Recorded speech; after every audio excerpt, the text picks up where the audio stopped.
Hello friends, welcome to Telugu audio story. మీరు కనుక ఛానల్ని ఫస్ట్ టైం చూస్తున్నట్లయితే ఛానల్ సబ్స్క్రైబ్ చేయండి, లైక్ చేయండి. అలాగే ఈ స్టోరీపై మీ వాల్యుబుల్ ఒపీనియన్ని కమెంట్ రూపంలో తెలియజేయండి. ఇక కథలోకి వెళ్దామా? సీక్రెట్ లవ్ పార్ట్ 17 చూసే ముందు పార్ట్ 16 చూడండి. లింక్ డిస్క్రిప్షన్లో ఇవ్వడం జరిగింది. ఒకదానికి ఒకటి టచ్ అవుతున్న కవర్ సౌండ్కి కళ్ళు తెరిచిన సహస్ర టక్కున లేచి కూర్చుంది. తను లేచిన స్పీడ్కి, ఫేస్లోని టెన్షన్కి అక్క నేనే, కంగారు పడకండి అని తరంగ్ చెప్పడంతో చూసింది తనని. బ్యాగ్స్ పెట్టేసి సహస్ర దగ్గరికి వచ్చిన తరంగ్, సార్ మీకోసం పంపించారు, తర్వాత చూడండి, నేను వెళ్ళి మీకు కాఫీ తెస్తాను అని నెమ్మదిగా చెప్పి బయటకు వెళ్తే డజన్కు పైగా ఉన్న షాపింగ్ బ్యాగ్స్ వైపు చూస్తున్న సహస్ర కళ్ళలో దానిలో ఏమున్నాయా అన్న క్వశ్చన్స్ వందల్లో నిండాయి. ఈ మనిషి ఉన్నది మొత్తం ఒకే రోజు నా మీద ఇన్వెస్ట్ చేశాడా? ఇన్ని బ్యాగ్స్ ఏంటి అని తనకు తానే ప్రశ్నించుకున్న సహస్రకు అర్జెంటుగా వాటిలో ఏముందో చూడాలన్న ఇంట్రెస్ట్ అస్సలు లేదు. కలలో కూడా వెంటాడుతున్న జ్ఞాపకాల ఇరిటేషన్తో కాళ్ళు దగ్గరికి తీసుకొని వాటి మీద తల మోపి కళ్ళు మూసుకున్న సహస్రకు మళ్ళీ అవే రూపాలు మైండ్లో తిరుగుతూ ఉంటే క్షణం కూడా ప్రశాంతంగా ఉండలేని తన పరిస్థితికి చాలా విసుగ్గా అనిపించింది. ఆ చిరాకు తగ్గించుకోవడానికి ఫేస్ వాష్ చేసుకొని బెడ్ దిగుతున్న తనకి కాళ్లకు రాజ్ చుట్టిన హెవీ బ్యాండేజ్ వెయిట్గా అనిపించింది. ముందు వీటి నుంచి బయటపడాలి అని అనుకోవడమే ఆలస్యం. మొత్తం రిమూవ్ చేస్తూ ఉండగానే కాఫీతో వచ్చాడు తరంగ్. అక్క ఎందుకు ఇలా రిస్క్ చేస్తున్నారు అని ఇబ్బందిగా అడిగిన తరంగ్ ఫేస్లో చిన్నపాటి బాధ. తన ఫీలింగ్లోని ప్యూరిటీ తెలుస్తూ ఉంటే హెవీ వెయిట్ ఉంది, క్యారీ చేయటం నా వల్ల కాదు అని నార్మల్గా ఆన్సర్ ఇచ్చి వాష్రూమ్కి వెళ్ళి వస్తాను అని బెడ్ దిగుతూ ఉంటే ప్లీజ్ అక్క అని రిక్వెస్ట్ చేస్తూ హ్యాండ్ ముందుకు చాచాడు తరంగ్. కాదు అనేంత కోపమూ లేదు, అలాగే అందుకునేంత అనుబంధం లేకపోవడంతో ప్లీజ్ నా కాళ్ళ మీద నన్ను నిలబడినివ్వు అంటూ సున్నితంగా తిరస్కరించింది కాళ్ళు కింద పెడుతూ.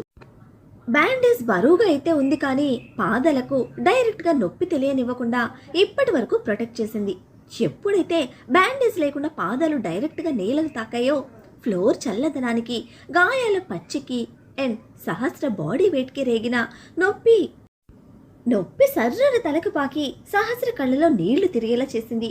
అమ్మా అంటూ కాళ్ళు పట్టుకొని బెడ్ మీద కూలపడింది. నెక్స్ట్ సెకండ్ అక్క చెప్తే వినవు కదా, ఎందుకింత మొండితనం అని లిటిల్ బిట్ సీరియస్ అవుతూ ఫ్లోర్ మీద కూర్చొని సహస్ర పాదాలు చూడటానికి పట్టుకున్నాడు తరంగ్.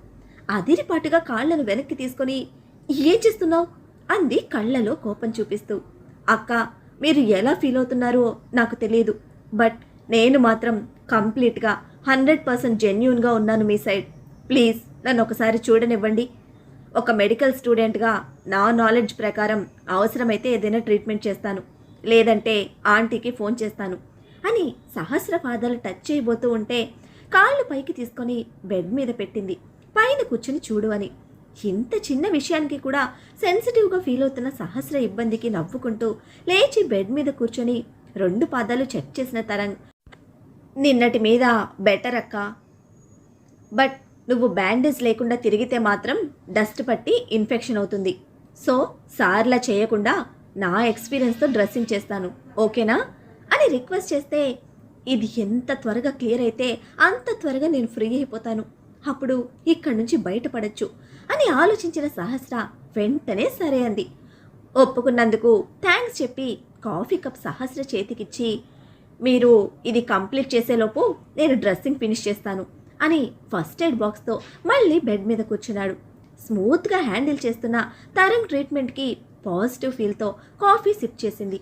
వేడి వేడి కాఫీ స్ట్రాంగ్గా కూడా ఉండడంతో గొంతుతో పాటు అప్పటి వరకు డిస్టర్బ్డ్గా ఉన్న మైండ్కి కూడా రిలాక్స్గా అనిపించి చెప్పలేనంత వెయిట్ తగ్గిన ఫీలింగ్ సహస్రకు. లాంగ్ బ్రీత్తో మరొక సిప్ వేసి థ్యాంక్స్ అని రిలాక్స్గా అనిపిస్తున్న ఫీలింగ్తో ఇష్టంగా చెప్పింది. దేనికక్కా థ్యాంక్స్ అని నవ్వుతూ అడిగాడు తరంగ్. రెండిటికి అని ఆనెస్ట్గా చెప్పి, మార్నింగ్ మీ సార్ ఐరన్ హ్యాండ్స్తో చేసిన ట్రీట్మెంట్కి ఉన్నదానికన్నా పెయిన్ డబుల్ అయింది. ఆ బ్యాండేజ్ వెయిట్కి ఐరన్ షూస్ వేసుకున్న ఫీలింగ్ నాది. ఇప్పుడు కాళ్ల వెయిట్తో పాటు నీ స్ట్రాంగ్ కాఫీతో హెడ్ వెయిట్ కూడా తగ్గింది అని చెప్తే చిన్న స్మైల్ తరంగ్ నుంచి. కంప్లీట్ చేసిన కాఫీ కప్ పక్కన పెట్టి కుకింగ్ ఎవరు చేస్తారు అని అడిగితే నేనే అన్నాడు తరంగ్. నమ్మలేని ఫీలింగ్తో స్ట్రేంజ్గా చూస్తూ నువ్వు చదువుకుంటున్నావు కదా అంది డౌట్గా. సార్ కోసం చేయటం నాకిష్టం, అందుకే ఆ ఛాన్స్ వదులుకోలేదు అని చాలా సింపుల్గా ఆన్సర్ ఇచ్చాడు. తరంగ్ ఆన్సర్కి విస్తుపోయింది సహస్ర. అర్థం కాలేదు. అంటే సింపుల్ అక్క, నువ్వు అనుకున్నట్టు నేను రాజ్ సార్కి తమ్ముణ్ణి కాదు. నాకు సిన్హా ఫ్యామిలీకి ఎటువంటి రిలేషన్ లేదు. అలా అని పరాయివాడిని కూడా కాదు. నాకు లైఫ్ ఇచ్చిన సార్ కోసం ఏదైనా చేయాలనిపించింది. అప్పుడే సార్కి ఫుడ్ అంటే ఇష్టమని తెలిసి రాజ్ సార్ వాళ్ళ మదర్ దగ్గర నేర్చుకున్నాను. Raj sir different types of food తినడానికి ఇష్టపడతారు. At the same time kitchen అంటే విపరీతమైన ఇరిటేషన్. అలాగే ఈ ఇంట్లో లేడీస్కి ఎంట్రీ లేదు. హై పేమెంట్స్తో షెఫ్స్ని మెయింటైన్ చేసే క్యాపబిలిటీ ఉంది. బట్ సార్కి సింపుల్గా ఉండడం ఇష్టం. అందుకే సార్తో పాటే ఉంటూ ఇన్ని ఆపర్చునిటీస్ మధ్య నాకు దొరికిన ఒకే ఒక అవకాశాన్ని ప్రాపర్గా యూజ్ చేసుకుంటున్నాను అని క్లియర్గా చెప్పి ఇంకా ఆశ్చర్యంగా అలాగే చూస్తున్న సహస్రకి మెడిసిన్ ఇచ్చి వెళ్ళిపోయాడు తరంగ్. తమ్ముడు అనుకున్న తరంగ్కి రాజ్కి ఎటువంటి సంబంధం లేకపోవడం ఆశ్చర్యాన్ని కలిగిస్తూ ఉంటే, ఏ సంబంధం లేని ఒక మనిషికి లైఫ్ ఇచ్చిన రాజ్ అండ్ అతని ఫ్యామిలీ మీద ఒక పాజిటివ్ ఫీల్ సహస్రలో. అయితే ఒక మనిషికి సపోర్ట్గా నిలబడినంత మాత్రాన మంచివాడైపోతాడా అంటే అది పెద్ద క్వశ్చన్ మార్క్. ఏమో దాని వెనుక ఏ రీజన్స్ ఉన్నాయో వీడిని అస్సలు నమ్మడానికి లేదు. అసలే వీడు పెద్ద మోనార్క్ అని క్షణంలోనే రాజ్ మీద పుట్టిన పాజిటివ్ ఫీలింగ్ మైండ్లో నుంచి పీకి డస్ట్బిన్లో పడేసి నెమ్మదిగా బెడ్ దిగి సహస్ర అసలు ఎక్కడ ఉన్నానో ముందు తెలుసుకోవాలి అనుకుంటూ స్లోగా బ్యాక్ డోర్ దగ్గరికి వచ్చి ఓపెన్ చేసి బాల్కనీలోకి వచ్చింది. ఒక సైడ్ లేటెస్ట్ ఆర్కిటెక్చర్తో పెద్ద స్విమ్మింగ్ పూల్, మరో పక్క బాస్కెట్బాల్ కోర్ట్, వాటికి కాస్త దూరంలో ఆ రెండింటిని కవర్ చేస్తున్న ఓపెన్ గ్రౌండ్లో కనిపిస్తున్న ఫుట్బాల్ సెట్స్, ఇంకా బ్యాడ్మింటన్ కోర్ట్, వీటన్నిటిని కవర్ చేస్తూ వాకింగ్ ట్రాక్స్. అదంతా చూస్తున్న సహస్ర కళ్ళు నోరు రెండు గాలికి వదిలేసింది స్పోర్ట్స్ స్టేడియంలో ఉన్న ఫీలింగ్తో. వీడు ప్లే బాయ్ మాత్రమే కాదు, స్పోర్ట్స్ ప్లేయర్ కూడా అనుకుంటా. అందుకే మలయాళ హీరోలా అంత ఫిట్గా ఉన్నాడు అనుకున్న సహస్రకి ఇక అక్కడ ఉండబుద్ధి కాలేదు. లోపలికి వచ్చి డోర్ క్లోజ్ చేసి మళ్ళీ బెడ్ మీద కూర్చుంది. కానీ రూమ్లో ఒక్కటిగా ఉండాలంటే పిచ్చ బోర్ కొడుతోంది. అంతకుముందు తరంగ్ చెప్పిన షాపింగ్ బ్యాగ్స్ గుర్తుకొచ్చి అటు చూసిన సహస్ర వీటితో టైంపాస్ చేద్దాం అనుకుంటూ బ్యాగ్స్ తెచ్చుకొని ముందేసుకొని బెడ్ మీద సెటిల్ అయింది. అన్ని చక్క పెట్టుకుని ఈవినింగ్కి సింగిల్గా ఇంటికి చేరింది క్యూటీ. గేట్ దగ్గర సెక్యూరిటీ బాబాయ్ని ఎంక్వైరీ చేసి మమ్మీ లేదా అని కన్ఫర్మ్ చేసుకుని ఇంట్లోకి వచ్చిన క్యూటీకి టెన్షన్తో కాళ్ళు కట్టుకుని తిరిగేస్తూ కనిపించారు అమర్నాథ్. వాట్ హ్యాపెన్ డాడీ, ఎందుకు అంత ఫాస్ట్గా రౌండ్స్ కొడుతున్నారు అని అడుగుతూనే హ్యాండ్ బ్యాగ్, ఫోన్ సోఫాలో పడేస్తున్న క్యూటీని వచ్చేసావా అంటూ ఒక్క అడుగులో చేరి షోల్డర్స్ బిగించి పట్టుకున్న ఆయన మొహంలో పిచ్చి tension. Daddy are you all right అని డౌట్గా అడుగుతూనే ఇల్లంతా కళ్ళు తిప్పి చూసింది క్యూటీ. తన సెర్చింగ్కి మీ మమ్మీ ఇంట్లో లేదు అని అమర్నాథ్ ఆన్సర్ ఇవ్వడమే షెస్ అని ఎక్సైట్ అయిపోతున్న క్యూటీ కాళ్ళు షేక్ అయ్యే న్యూస్ చెప్పారు. సెకండ్ కూడా గ్యాప్ ఇవ్వకుండా. ఏమంటున్నావు డాడ్ అంటూ కంప్లీట్ షాక్తో క్యూటీ ఉంటే, నేననడం కాదు, మీ మమ్మీ ఆల్రెడీ కన్ఫర్మ్ చేసింది. కళ్యాణ్తో చెడిందిలే అనుకుంటే ఈ ఈడియట్కి నీ ఫోటో ఫోన్లో సెండ్ చేసిందట.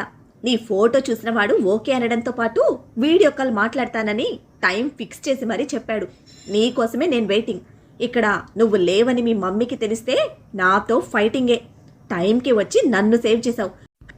రారా, అర్జెంటుగా మనం కంపెనీకి స్టార్ట్ అవ్వాలి అని హడావిడి పెడుతున్న అమర్నాథ్ చేతులు విదిలించుకొని, డాడీ నేనే ఆల్రెడీ కన్ఫ్యూజన్లో ఉన్నా, ఇప్పుడు నువ్వు నన్ను ఆన్లైన్ పెళ్లి చూపుల్లో లాక్ చేయొద్దు అని ఫైర్ అయింది క్యూటీ. ఈ కన్ఫ్యూజన్లో కంపెనీకి రాను అంటావు అంతేగా అని అడిగితే నిలువున తల ఊపుతున్న క్యూటీ ఇరిటేషన్కి ఓకే ఓకే అయితే నా దగ్గర ఒక బెస్ట్ ఐడియా ఉంది అనడమే ఆలస్యం మాతాబుల్లో వెలుగుతున్న కళ్ళను పెద్దవి చేసి ఫోటిస్తా డాడీ అంది ఎక్సైట్మెంట్తో.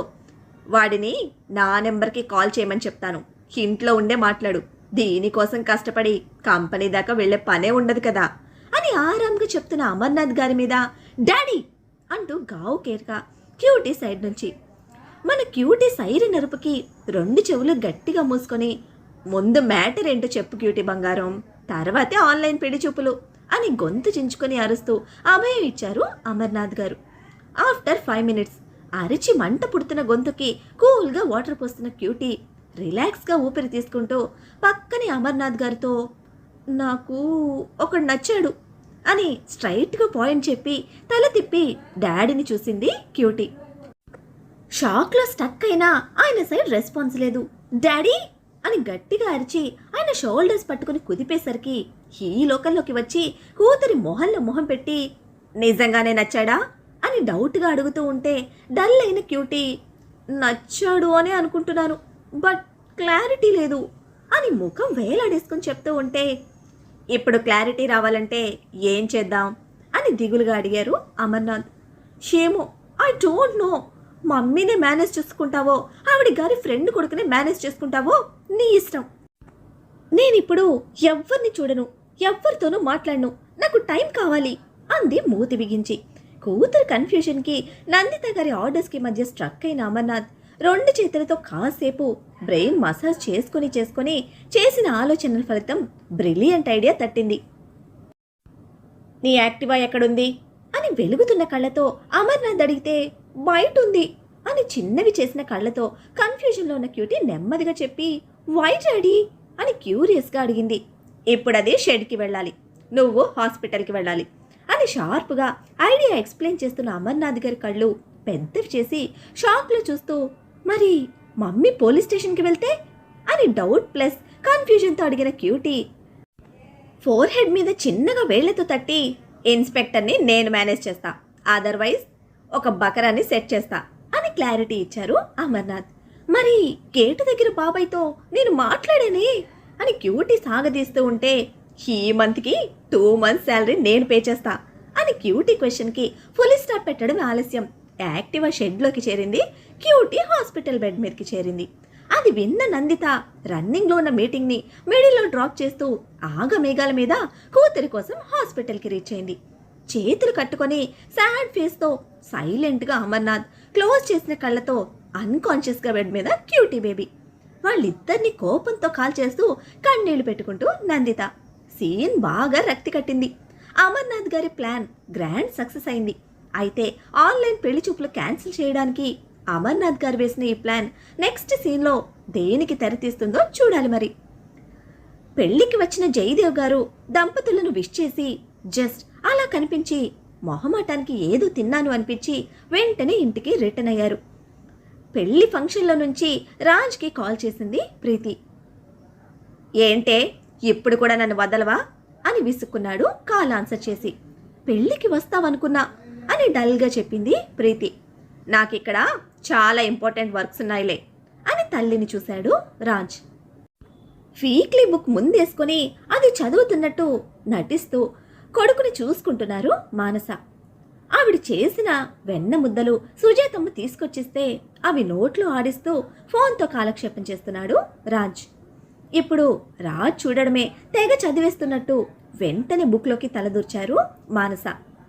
తల్లి యాక్టింగ్కి నవ్వుకుంటూ నీ బాధేంటి, గంటకొకసారి ఫోన్ చేసి ఎంక్వైరీ చేస్తున్నావు, సైట్ కొట్టుకోవడానికి అక్కడెవ్వరూ దొరకలేదా నీకు అని ప్రీతిని అడిగితే ఆ ప్రశ్న డైవర్ట్ చేస్తూ ఆంటీ ఎలా ఉన్నారు అని అడిగింది తను.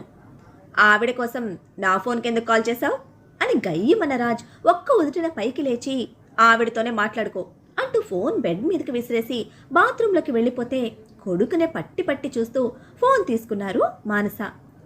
హేరా ప్రీతి, ఏ పెళ్ళి ఎలా జరుగుతుంది అని ఆరాగా అడిగిన మానస గారికి చాలా గ్రాండ్గా అరేంజ్మెంట్స్ చేశారు ఆంటీ, మీరు రాజ్ రాలేదని ఫీల్ అయ్యారు అని, మీరు కూడా వచ్చుంటే బాగుండేది అంటూ పెళ్లి గురించి చెప్తూ ఉంటే వింటున్న మానస గారిని చూస్తూ రూమ్ నుంచి బయటకు వెళ్ళాడు రాజ్. 9:46కి ముహూర్తం ఆంటీ, బట్ మీ గురించే అంకుల్ ముఖం చూపించి స్టార్ట్ అయిపోయారు అని జయదేవ్ గారి గురించి చెప్తే వాడు వచ్చాడని నేను రాలేదులేరా, రేపు వ్రతానికి ఉంటాను అని నా మాటగా వాళ్ళకి చెప్పు అని కాసేపు ప్రీతితో మాట్లాడి కాల్ కట్ చేసి మానస గారి ముందుంది సుజాతమ్మ. నా కొడుకేడే అని సుజాతమ్మను ఉరిమి చూస్తే ఎందుకమ్మా మీకు అంత కోపం అని ముఖం చిన్న చేసుకున్న సుజాతమ్మ, అబ్బాయి చెప్తేనే పట్టుకొచ్చాను, మీరు తింటూ ఉండండి వచ్చేస్తారు అని దహీ పన్నీర్ కుర్మాతో రోటీ ప్లేట్ మానస గారి చేతికిచ్చి అక్కడే కూర్చుంది సుజాతమ్మ. కాసేపటికి తండ్రి కొడుకులు ఇద్దరూ కలిసి వచ్చారు. బెడ్ మీద ఉన్న ఫోన్ తీసుకొని అమ్మ జాగ్రత్త అని స్ట్రిక్ట్గా తండ్రికి చెప్పి మానస గారిని చూసి రాజు వెళ్ళిపోతూ ఉంటే గడప దాటుతున్న కొడుకుని చూస్తూ తింటున్నది గొంతు దిగక ప్లేట్ పక్కన పెట్టేశారు మానస. కాలం తెచ్చిన దూరం అలవాటు చేసుకోమని ఎంత గట్టిగా గుండెకు చెప్పినా అది అర్థం చేసుకోకుండా పెడుతున్న క్షోభకి ప్రతిరోజు కృంగిపోతూనే ఉన్నారు మానస.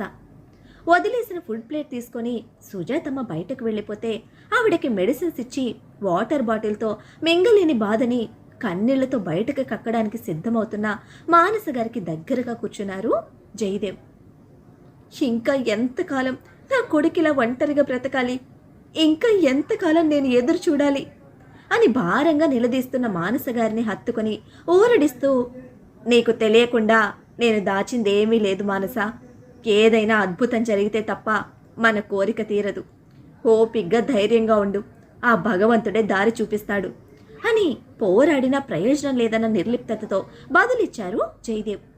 అదే కదండి నేను కూడా చెప్తున్నాను, ఆ దేవుడి నిర్ణయం అని ఆచార్య గారు చెప్పిందే కదా నేను కూడా అడుగుతున్నాను అని అంటూ జయదేవ్ గారి చేతుల నుంచి వెనక్కి జరిగి ఆయన్నే చూస్తూ, ఈ 3 నెలల్లో వాడికి పెళ్లి జరిగితే వాడి జీవితంలో ఊహించని మార్పు సంభవిస్తాయని ఆచార్య గారు చాలా బలంగా చెప్పారు. ఆయన మాట తీసేయడానికి లేదు.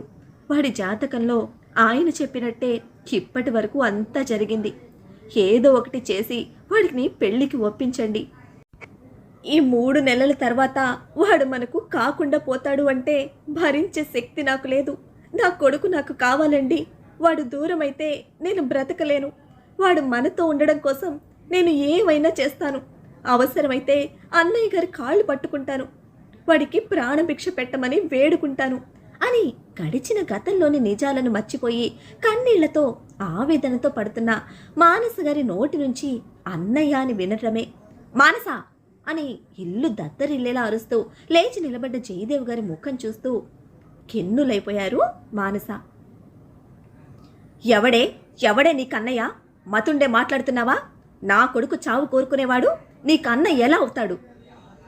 ఇంకొక్కసారి వాడిని వరుస కలిపి మాట్లాడావో మర్యాదగా ఉండదు అని ఎర్రటి కళ్ళతో రుద్రుడే గర్జిస్తున్న భర్త కోపానికి నిజాన్ని గ్రహిస్తూ కుమిలిపోతూ తలదించేశారు మానస. వాడే కాదు, నా కొడుకు సంతోషాన్ని ఓర్వలేని ఎవ్వడైనా సరే నాకు శత్రువే. వాళ్ళు చచ్చినా బతికినా నేను పట్టించుకోను. ఇదే నీకు ఆఖరిసారి చెప్పడం. ఇంకొకసారి వాళ్ళ ప్రస్తావన మన మధ్య రాకూడదు అని కారాఖండిగా తెగేసి చెప్పి అంతే ఆవేశంగా బయటకు వెళ్ళిపోయారు జయదేవ్. మరి అసలు ఎవరి అన్నయ్య? అతనెందుకు రాజ్ చావుని కోరుతున్నాడు? సహస్ర విషయంలో రాజ్ నెక్స్ట్ మూవ్ ఏమిటి? అగ్రిమెంట్లో సైన్ చేసిన సహస్ర రాజ్ దగ్గర లాక్ అయిపోయినట్టేనా? క్యూటీ హార్ట్ని మన వకీల్ సాబ్ లూటీ చేసేసాడా? తెలుసుకోవాలంటే నెక్స్ట్ ఎపిసోడ్ని ఫాలో చేయండి. అలానే ఈ ఎపిసోడ్ని లైక్ చేయడం మాత్రం మర్చిపోకండి. Bye friends.